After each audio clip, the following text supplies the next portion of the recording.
Hi everyone, my name is Akshitha Sadeesh Kumar and I love to write stories, but more of all, I love to read books. My favorite books are Harry Potter and the Land of Stories. I also want to thank Beyond the Box for this amazing opportunity to read my story to all of you. Now, let's read my story. My story's title is The Amulet. One dark night, Terence woke up startled by the sound of a midnight black crow screeching outside his window. He looked out the window and stared right into the beady eyes of the crow. The crow's eyes examined Terence and screeched as it flew away. Terence shook his head, trying to clear the frightening thought that something was very off about that crow. He yawned and fell back asleep, dreaming about beady red eyes peering at him through the darkness. The next morning, Terence got up, woke up his little brother Aiden, and they both had this breakfast together as their parents leave for work early. They both got ready, and Terence dropped Aiden off at the local elementary school, John Green Public School. Then Terence began to walk to his own middle school. He saw his best friends Kaylin and Meekan walking to school as well. He joined them, and they all walked to their first class together. English was terrible. Mr. Morley gave them a writing assignment to write about their favorite Canadian Prime Minister. Like, what is this, social studies? The three of them were almost asleep by the time English was done, but Terence perked up immediately once he saw a black wing whoosh past his window. He stood still, trying to catch another glimpse of whatever flew out the window. "Terence, you okay?" Meekin asked him. Yeah, I'm fine," Terence replied to him. He glanced out the window again, then he had a feeling that he was being watched by someone or something. Terence got through the rest of his classes without seeing anything suspicious. But when he was taking the dirty bus back home, he was thinking about Kaylin's birthday party next week, when suddenly the bus screeched to a stop. The bus wasn't at his house yet, so he was curious to why the bus driver had stopped the bus there. He leaned out of his seat to look at what was happening in front of the bus. Then he got his answer. The same crow that had woken him up last night was sitting outside the bus's windshield. There was an amulet that was shaped kind of like a star, with a large red ruby in the middle hanging around its neck. He was trying to see if anybody else noticed that the crow was wearing an amulet around its neck, but it seemed that no one had. The bus driver got out of the bus and shooed away the crow. The bus started again, and Terence was deep in thought about the midnight black crow that he barely noticed that the bus had stopped outside his house. Terence didn't see the crow again for the rest of the week. When his mom dropped him off at Kaylin's house for her birthday party, the crow was outside her house. He freaked out when the crow swooped down next to him and dropped the amulet on the ground. Terence tried walking away, but the stubborn crow wouldn't let him. So he picked up the amulet and tucked it into his pocket. The crow watched him, cawed, and flew away. Terence was puzzled, but he walked into Kaylin's house and immediately felt better. When the party was over and he was back home wondering about the amulet that the crow had given him and if he had gone insane, he heard a weird shuffling sound outside his window.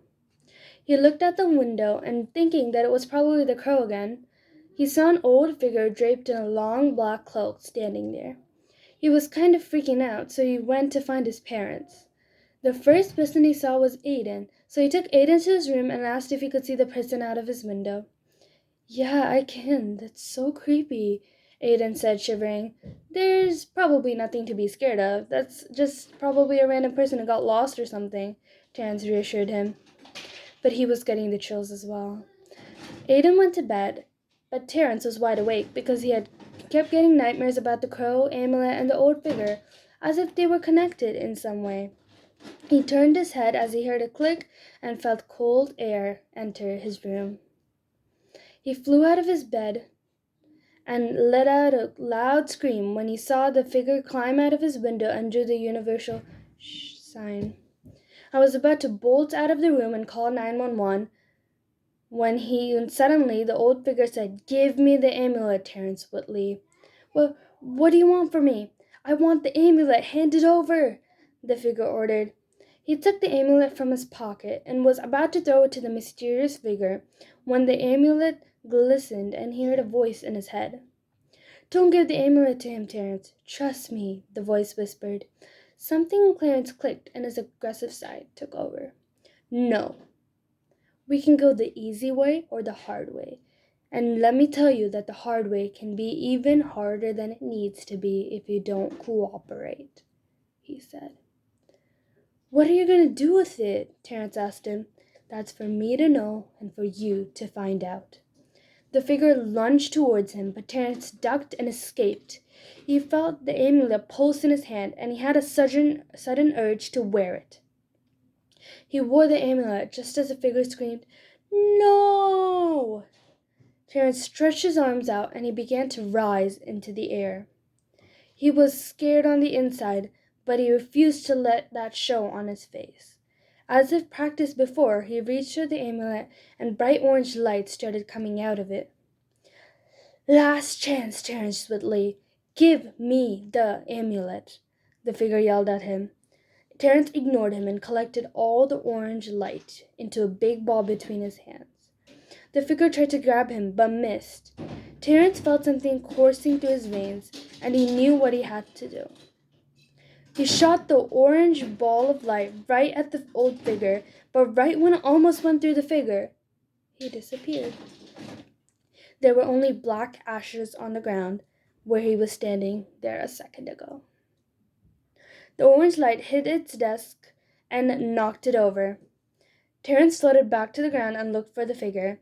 When he looked out the window, he heard a chilling voice.